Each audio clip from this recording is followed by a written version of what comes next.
John Sigler with a very interesting report yesterday afternoon, so we have to talk about it. The Saints reported a facility visit with free agent tight end Foster Moreau on Tuesday's update to the daily NFL transactions wire. Moreau has said he hopes to continue playing after his lymphoma diagnosis, but doesn't see himself being cleared until midseason. Wonder what that was about. Well, we're going to talk about it. I'm going to give my reaction to share my thoughts on it right after we play this intro video. Who Dat Nation, hope you're ready to have some fun. Drop a like if you're ready to roll.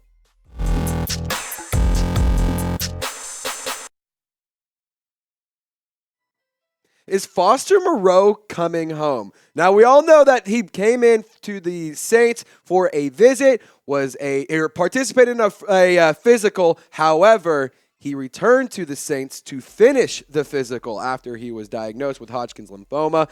My name is Trace Gerard. Welcome into today's Saints Now video. We got a lot to discuss. We're talking Foster Moreau. We're going to, on the back half of today's video, we're going to also be breaking down the latest PFF 3-round mock draft. But let's talk Foster Moreau, because this is a guy, I really like his story. I really hope things can work out well.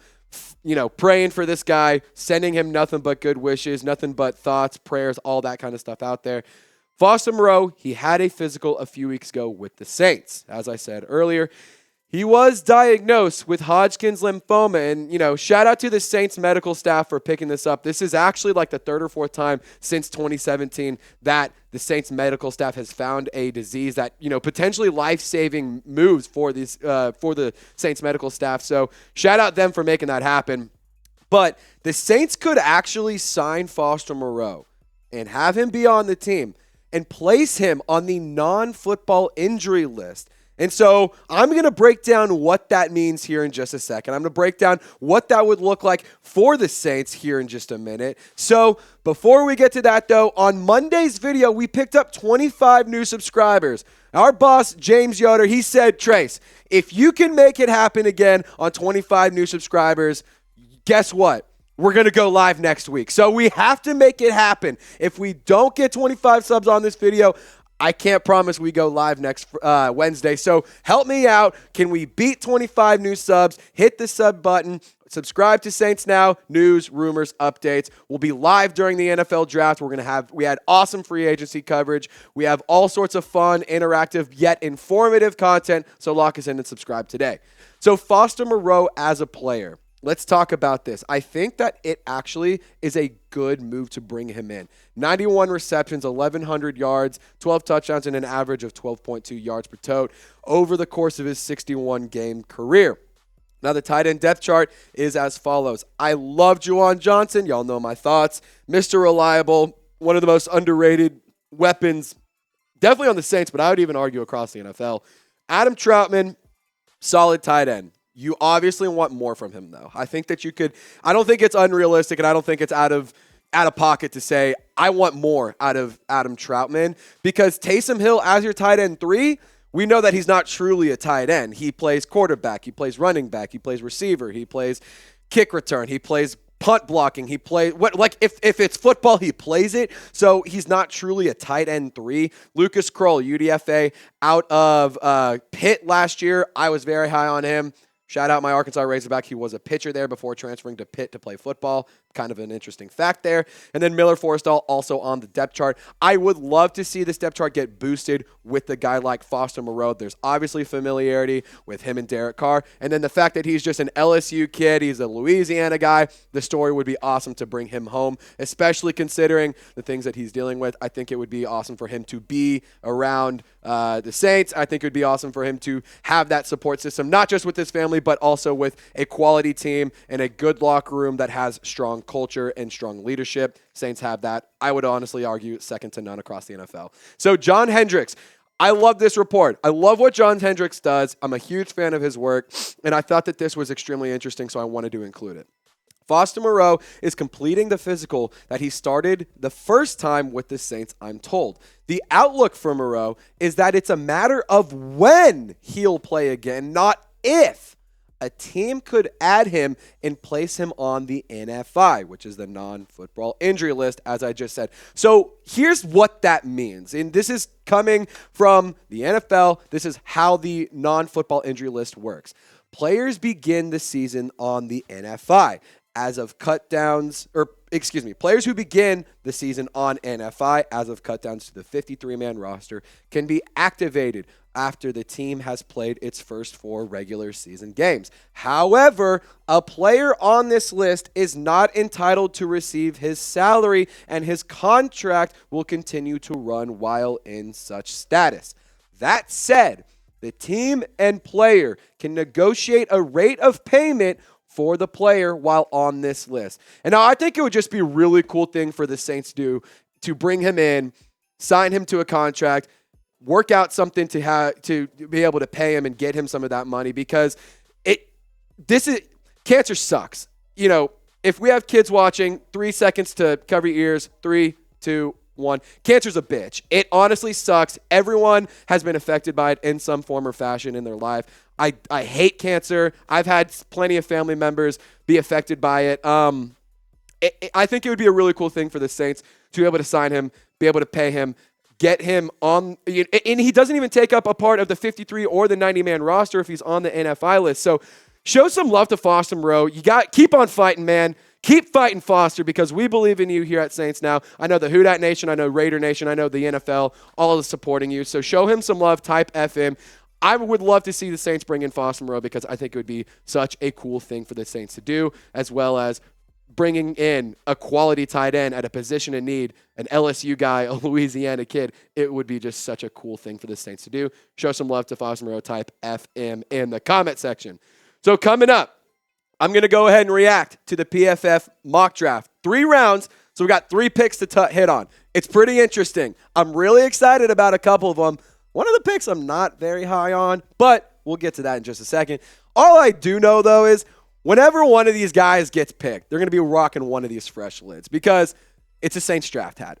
They're so sick. They're so clean. Way better than past years, I would honestly say. Abby, big fan of the curved bill hat. The black flat bill, also fresh.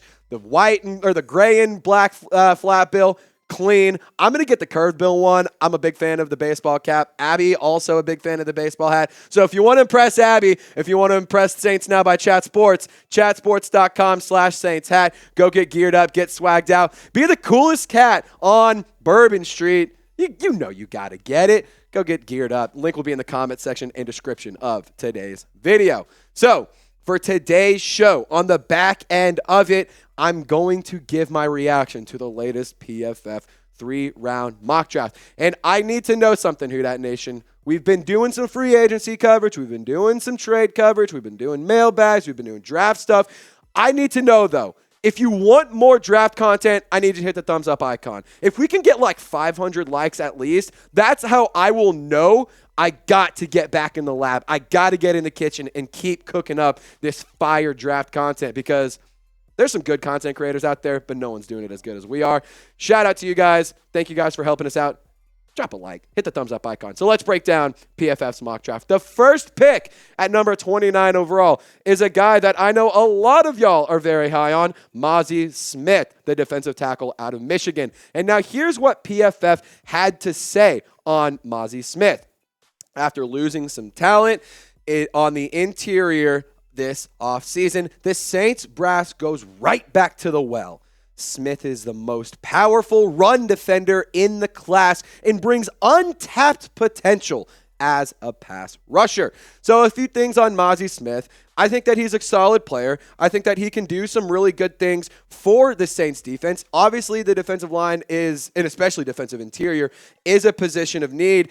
You have Colin Saunders. You have Nathan Shepard. Those are good players, but I think that in terms of depth and in terms of adding to it and quality, young, cheap talent, I don't think you're going to get many better options than Mazi Smith. I mean, he's pretty solid. DJ Reader comparison, 49 tackles, 1 sack, 2.5 tackles for loss, and 1 forced fumble for the Wolverines. He was a big part of Michigan's success on the defensive side of the ball last year. He's an impressive athlete, 6'3", 337 pounds. 8 missed tackles at a 7.8 miss rate. So that's pretty solid. He doesn't miss a lot of tackles, and he plays a lot of snaps. So for a bigger guy, for a dude that's weighing in at 330 bills, I mean, or I guess 300 bills and 37 whatever. You know what I'm saying. At 337 pounds, he's playing a lot of ball. That's pretty impressive. So let me know, Who Dat Nation. Who's your dream draft pick at number 1 or at the first round pick? I would love Mazi Smith. I would really like Kalijah Cansey. Not as high on Brian Breesy as other people, but I know a lot of y'all are. Let me know. Who's your dream first round pick? Or could it even be like a Bryce Young or a CJ? Like, blow it up. Get crazy with it. Get wild. It's YouTube, man. Let's have some fun. It doesn't have to be serious all the time. So let's get to round 2. Jalin Hyatt, the wide receiver out of Tennessee. And interesting enough, there is some really good connections between the Tennessee Volunteers and the New Orleans Saints, and we'll get to that in just a second. But before there, let's talk about what PFF had to say on Jalin Hyatt. If the Saints were throwing deep last year, chances are it was to Chris Olave. Now they have another legit deep threat who can open up space underneath for Olave and Michael Thomas. Now, should the Saints go and draft Jalin Hyatt? They are hosting him on a pre-draft top 30 visit. It could be a good addition. It really could be. And I know a lot of y'all have said you don't focus on wide receiver early in the draft. You can go get somebody later on. But when you have a player like Jalin Hyatt, I think, and if he falls to you at 40, I don't think it's out of pocket to go and get him. I mean, do y'all remember sitting here saying last year, why did we go draft Alontae Taylor in the second round? It's such a reach. We could, yeah, I'm sure we're all saying that now because he's a dog. I mean, he's feasting like every single game. And he is not scared of anyone. It's incredible. Jalin Hyatt, though, he is a phenomenal football player. He's a talented athlete. 60% contested catch rate. That's phenomenal, y'all. He's so fast. His 40 was a 4.4. Obscene production. His speed is hard to beat. And the pros and the production, all of it is just incredible. He had 20 catches over 20-plus yards, which led the nation. Just saying. That's pretty interesting. So in terms of the Volunteers and Saints pipeline, it goes back. It's not just like, oh, it's happened over like, the last year or two. Cody Burns, your wide receivers coach. Also, interesting anecdote, Jalin Hyatt's best year was when Cody Burns was coaching him.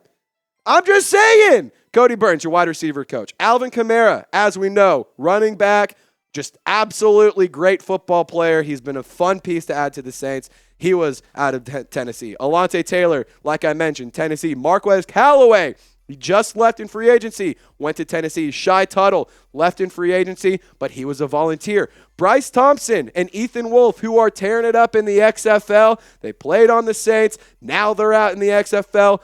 They were a part of the Tennessee Volunteers. And then Saints legend Jabari Greer, also a Tennessee Volunteer. It goes deep. The pipeline runs.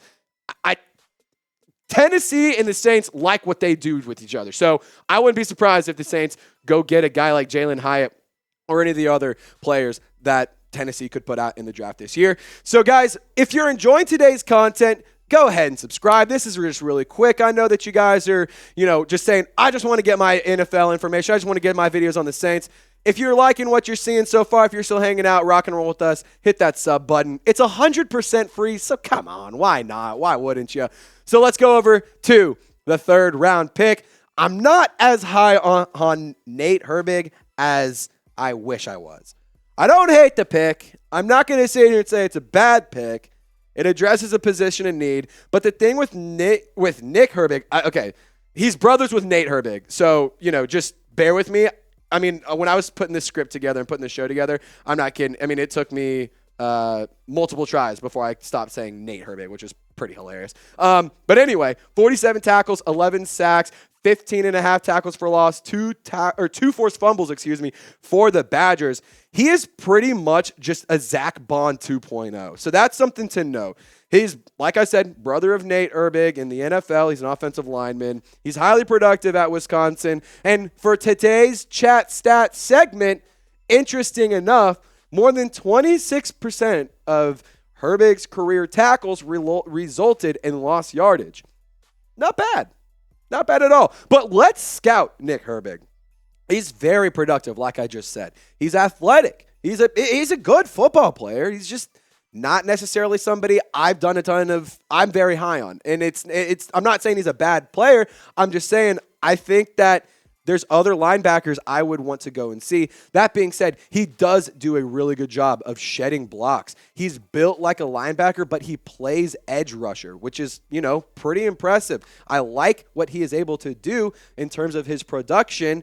I mean, last year for the Badgers, 34 pressures, 17.7% rate. That's not bad at all. Like that's good, guys. That's pretty solid. And then he was not that great in coverage. He's more of a get in the nose, stop the run, cause some havoc, wreak some havoc, cause some hell, make the offense's life just that much more difficult. But he's not a really big coverage linebacker. Don't expect him to get a lot of interceptions, a lot of picks or anything. But he also does need to get stronger. The strength is a little bit of a concern. That being said, the weight room exists. The NFL has some of the top weight rooms and top trainers and all that fun stuff. So I'm not really that's something that can be easily worked out. He does have really good instincts. He knows where to play, when to go, what play is, or not what play, but where the ball is at times. He does a good job of shedding blocks as well, like I mentioned, and how he won those blocks was very impressive. He has some short arms. That's worth noting. But I like Nick Herbig. I almost did it again. I like Nick Herbig. I don't know if I would go and draft him with our pick, but if he falls and he's available, certainly a name to keep an eye out on. So just to recap, here's the PFF mock draft. Number 29 overall, you get Mazi Smith, the defensive tackle out of Michigan. Number 40 overall, you get the wide receiver out of Tennessee, Jalin Hyatt. And at number 71 overall, you get Nick Herbig, not Nate, edge rusher out of Wisconsin. So, guys, I want you to go down in the comment section and grade the PFF mock draft for me. Give it an A, B, C, D, or F. Treat this like you're back in elementary school and you just turned in a spelling test and your teacher's marking it up with your red pen. Let me know. Be critical. Share your thoughts. Be honest. Who Dat Nation? Y'all know the drill. Y'all stay golden. We'll catch you next time.